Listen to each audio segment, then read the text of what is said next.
السلام علیکم ورحمۃ اللہ وبرکاتہ۔ علوم القرآن سابعہ۔ عزیز طلبہ، آج علوم القرآن میں جو بحث چل رہی تھی، آخر ما نزل، یعنی قرآن مجید کا وہ کون سا حصہ ہے جس کا نزول سب سے آخر میں ہوا ہے۔ تو اس سلسلے میں کتاب کے مصنف نے 9 اقوال ذکر کیے ہیں، اور آج اس سلسلے کا آخری درس ہے۔ مصنف نے ان 9 اقوال پر تبصرہ کیا ہے،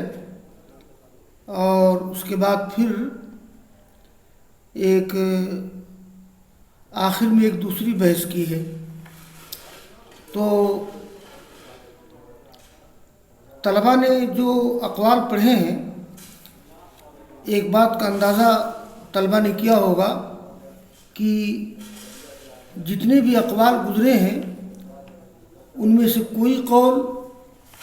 حدیث مرفوع کی شکل میں نہیں ہے، بلکہ صحابہ کرام کے اقوال ہیں۔ تو مصنف کہتے ہیں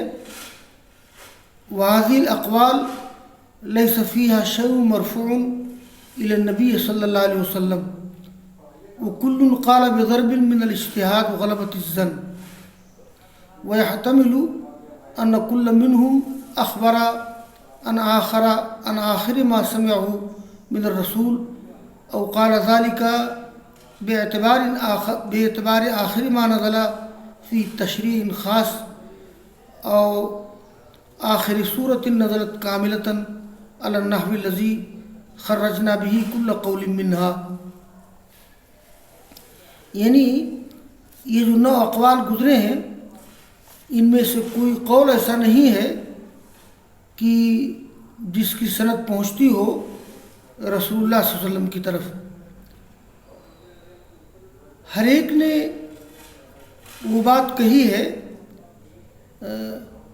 یہ ایک طرح سے اجتہاد اور غلبہ ظن کے ذریعہ، اس لیے کہ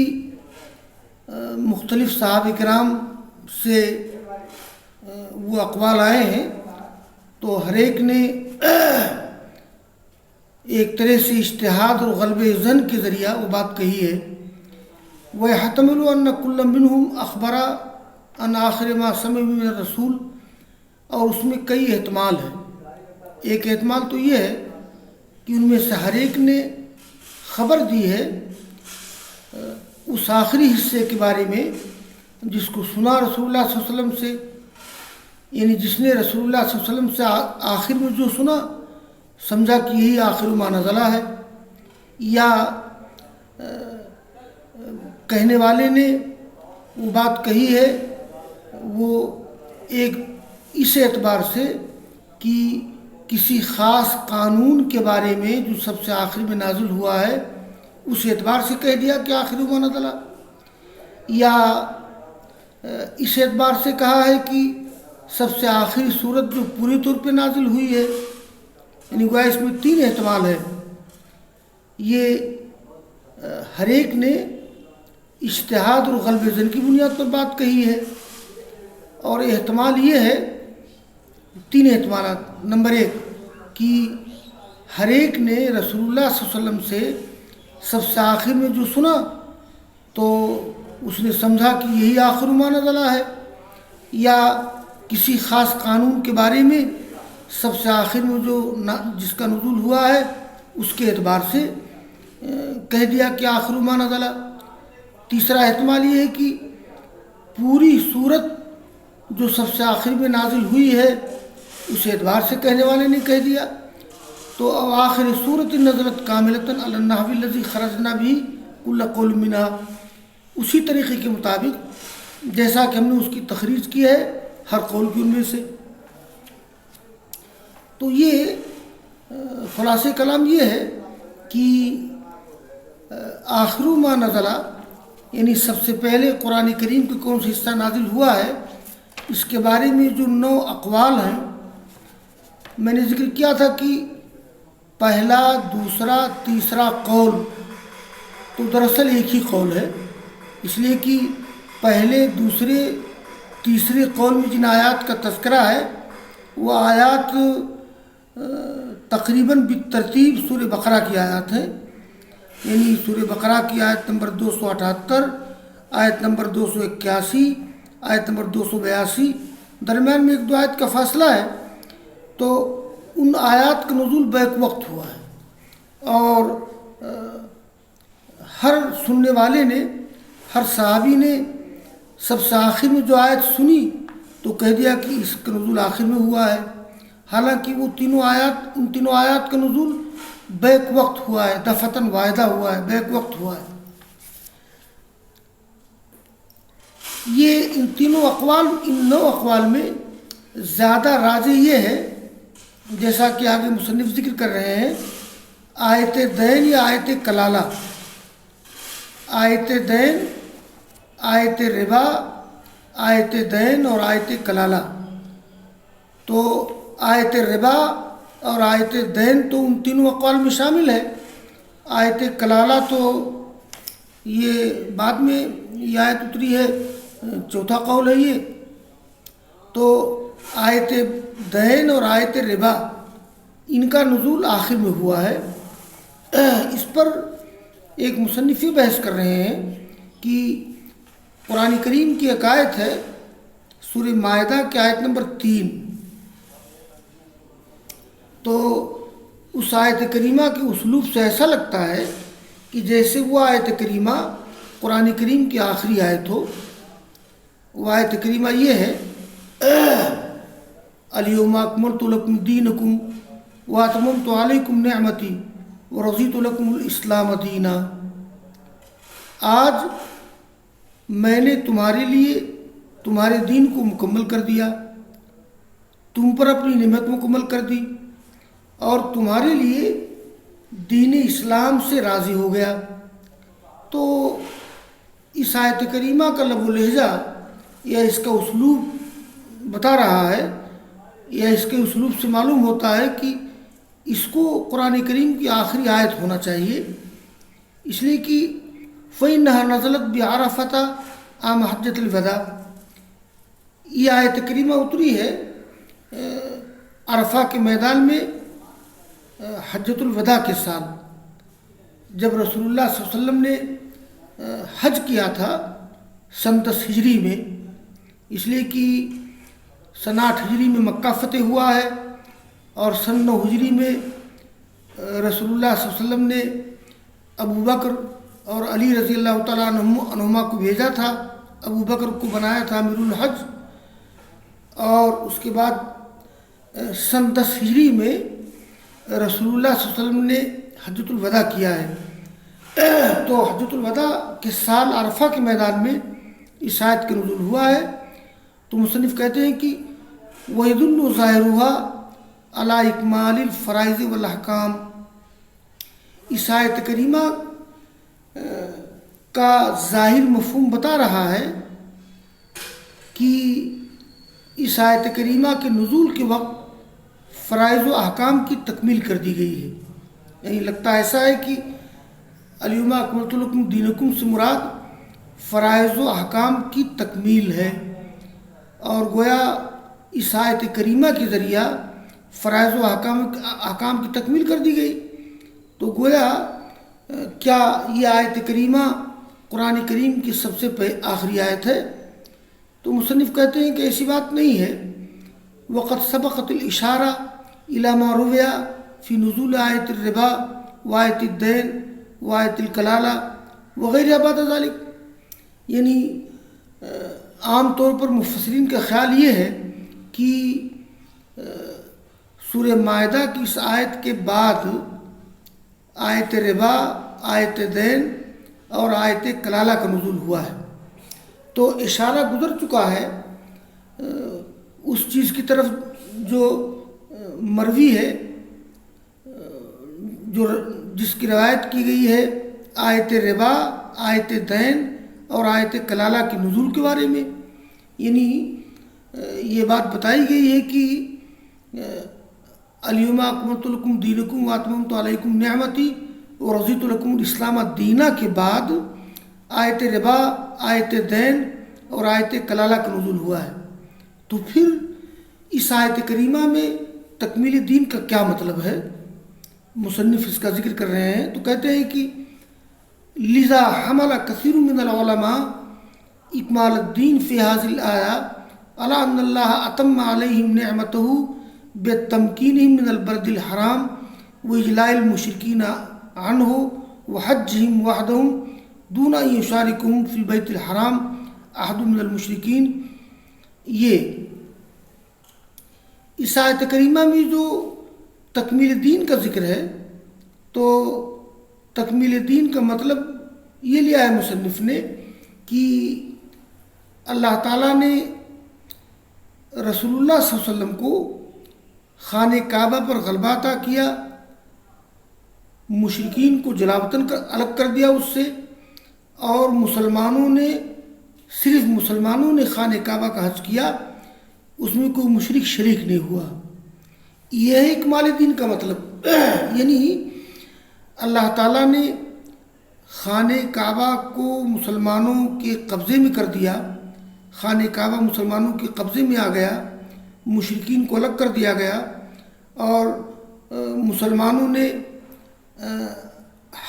اس طرح سے حج کیا کہ ان کے ساتھ کوئی مشرک شریک نہیں تھا۔ تو الیوم اکملت دینکم کا مطلب یہ ہوا کہ اللہ تعالیٰ نے خانہ کعبہ کو مسلمانوں کے قبضے میں دے کر کے مشرکین کو الگ کر کے اس سے اپنی نعمت مکمل کر دی۔ یعنی گویا اکمال دین کا مطلب اکمال فرائض و احکام نہیں ہے، بلکہ خانہ کعبہ پر غلبہ دینے کی غلبہ دینے کی نعمت اور مشرکین کو وہاں سے الگ کرنے کی نعمت اس سے مراد ہے۔ تو مصنف کہتے ہیں لذا حمل کثیر من العلماء، اسی لیے محمول کیا بہت علماء نے اس آیت کریمہ میں اکمال دین کو اس بات پر کہ اللہ تعالیٰ نے ان پر اپنی نعمت پوری کر دی، بے تمکینی من البلد الحرام، مکن من الشیء، کسی چیز پر غلبہ دینا۔ تو اللہ نے اپنی نعمت پوری کر دی ہے ان پر، یہ خانہ کعبہ پر ان کو غلبہ دے کر اور خانہ کعبہ سے مشرکین کو الگ کر کے، اور اکیلے مسلمانوں کے حج کرنے کے ذریعہ بغیر اس کی کہ ان کے ساتھ شریک ہو مشرکین میں سے کوئی بھی خانہ کعبہ کے حج کرنے میں، یہ ہے اس لیے کہ وقت کان المشرکون یحجون معہم من قبل، اور اس سے پہلے مشرکین بھی ان کے ساتھ حج کرتے تھے، وذالک من تمام النعمہ، اور یقیناً نعمت کی تکمیل ہے، اس لیے اللہ نے فرمایا واتممت علیکم نعمتی، یعنی میں نے تم لوگوں پر اپنی نعمت پوری کر دی۔ تو اکمال دین، اور اکمال دین کا مطلب اکمال فرائض و احکام نہیں ہے، اس لیے کہ اس آیت کریمہ کے نزول کے بعد آیت ربا، آیت دین اور آیت کلالہ کا نزول ہوا ہے۔ اس آیت کریمہ کے نزول کے بعد بھی گویا سود، قرض اور کلالہ کے احکام نازل ہوئے ہیں۔ تو اس میں اکمال دین سے مراد اللہ تعالیٰ کی طرف سے اپنی نعمت کی تکمیل ہے، خانہ کعبہ پر غلبہ دے کر مشرکین کو الگ کر کے اور تنہا مسلمانوں کے حج کرنے سے، یہ ہے اکمال دین۔ اور ظاہر سی بات ہے یہی تو اتمام نعمت ہے، وذالک من تمام النعمہ واتممت علیکم نعمتی ورضیت لکم الاسلام دینا۔ تو میں نے تمہارے لیے اپنی نعمت پوری کر دی اور میں تمہارے لیے دین اسلام سے راضی ہو گیا۔ یہ دیکھیے، یہ جو بات مصنف نے نقل کی ہے تو قاضی ابو بکر باقلانی کی کتاب ہے الانتصار، تو الانتصار کے حوالے سے مصنف ذکر کر رہے ہیں، قال القاضی ابو بکر الباقلانی فی الانتصار معلقا علی اختلاف الروایات فی آخر ما نزل۔ قاضی ابو بکر باقلانی نے انتصار میں کہا ہے آخر ما نزل کے بارے میں اختلاف روایات پر تبصرہ کرتے ہوئے، تعلیق مانے تبصرہ کرنا، حاشیہ لگانا، تو کہا قاضی ابو بکر باقلانی نے انتصار میں حاشیہ لگاتے ہوئے یا تبصرہ کرتے ہوئے آخر ما نزلہ کے بارے میں اختلافی روایات پر، تو کہتے ہیں حاضل اقوال لیس فیہا شیء مرفوع الی النبی صلی اللہ علیہ وسلم، یہ جتنے اقوال گزرے ہیں ان میں سے کوئی بھی ایسا قول نہیں ہے کہ جو حدیث مرفوع کی شکل میں ہو اور جس کی سند پہنچتی ہو رسول اللہ صلی اللہ علیہ وسلم کی طرف۔ وَيَجُوزُ أَن يَكُونَ قَائِلُهُ بِضَرْبٍ مِنَ الْاجْتِهَادِ وَغَلَبَةِ الظَّنِّ، وہی بات جو مصنف نے نقل کی ہے، جائز ہے کہ اس کے کہنے والے نے یہ بات کہی ہو ایک طرح سے اجتہاد اور غلبہ ظن کی بنیاد پر، اور اس میں تین احتمال ہے۔ وَيَحْتَمِلُ أَنَّ كُلَّ مِنْهُمْ أَخْبَرَ عَنْ آخِرِ مَا سَمِعَهُ مِنَ النَّبِيِّ صلی اللہ علیہ وسلم، ایک احتمال یہ ہے کہ ان میں سے ہر ایک نے خبر دی ہر اس چیز کے بارے میں جس کو سب سے آخر میں سنا نبی صلی اللہ علیہ وسلم سے، فی الیوم الذی مات فیہ، اس دن جس دن آپ کی وفات ہوئی ہے، یا بیماری سے کچھ پہلے، تو آپ کی وفات کے دن یا بیماری سے کچھ پہلے جس صحابی نے سب سے آخر میں آپ سے جو بات سنی تو کہہ دیا کہ سب سے آخر میں اسی کا نزول ہوا ہے، او قبل مرضی بقلیل وغیرہ سمع منہ بعد ذلك، اور ان کے علاوہ نے آپ سے وہ بات سنی اس کے بعد، وَلَمْ يَسْمَعْهُ ہوا، اگرچہ گویا اس نے اس کو نہیں سنا، مطلب ایک صحابی نے بیماری کے دن یا بیماری سے کچھ دن پہلے آپ سے کوئی بات سنی، اور دوسرے صحابی نے اس کے بعد بھی آپ سے کوئی قرآن کا حصہ سنا ہے جس کو دوسرے نے نہیں سنا ہے، مطلب یہ کہ ہر ایک نے اللہ کے رسول کی آخری زندگی میں قرآن کا جو حصہ سنا، سمجھا کہ یہی آخر ما نزلہ ہے، اس نے سنا، دوسرے نے نہیں سنا۔ اور اس بات کا بھی احتمال ہے ان تنزل حاصل آیا التی آخر آیت، یعنی کہ یہ آیت نازل ہو جو سب سے آخری آیت ہو آپ نے جس کی تلاوت کی ہے، ان آیات کے ساتھ نزلت معا کہ جو اس آیت کریمہ کے ساتھ نازل ہوئی ہے۔ مطلب یہ ہے کہ جیسے کوئی آیت آپ پر نازل ہوئی، آپ نے اس کی تلاوت کی، ان دوسری آیات کے ساتھ جن کا نزول اسی وقت یا اس سے پہلے ہوا ہو،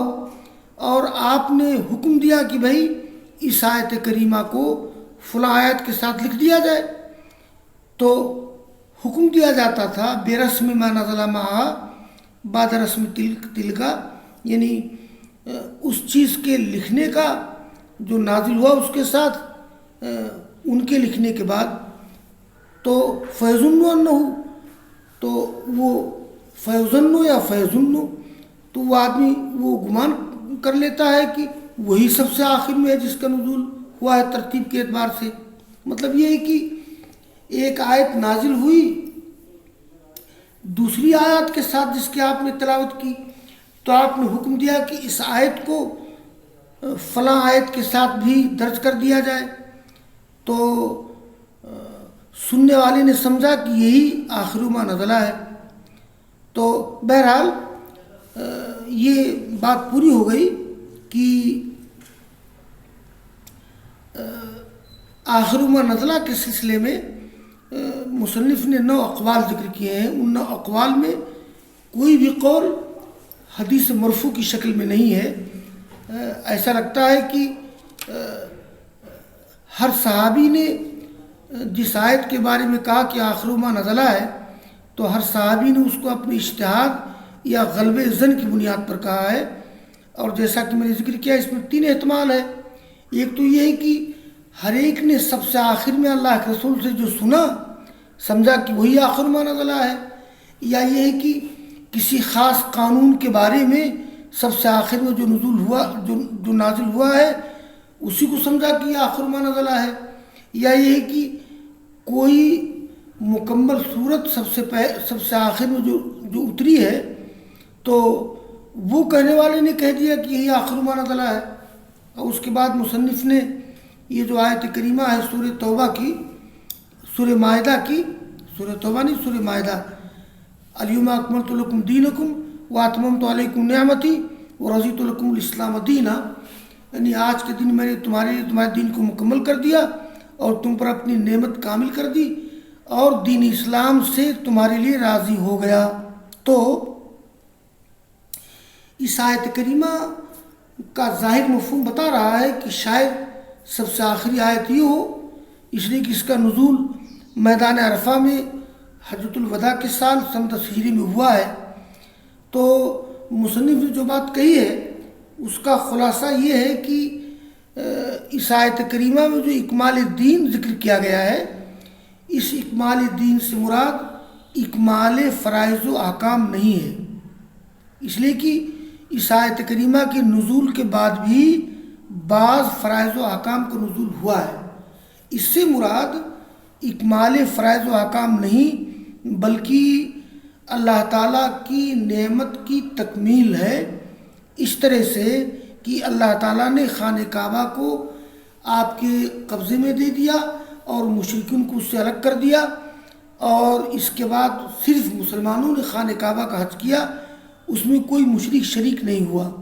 ظاہر ہے یہ ہے اتمام نعمت یا اکمال دین۔ تو اس میں اکمال دین سے مراد یا اتمام نعمت سے مراد یہ غلبہ کی نعمت ہے کہ اللہ تعالیٰ نے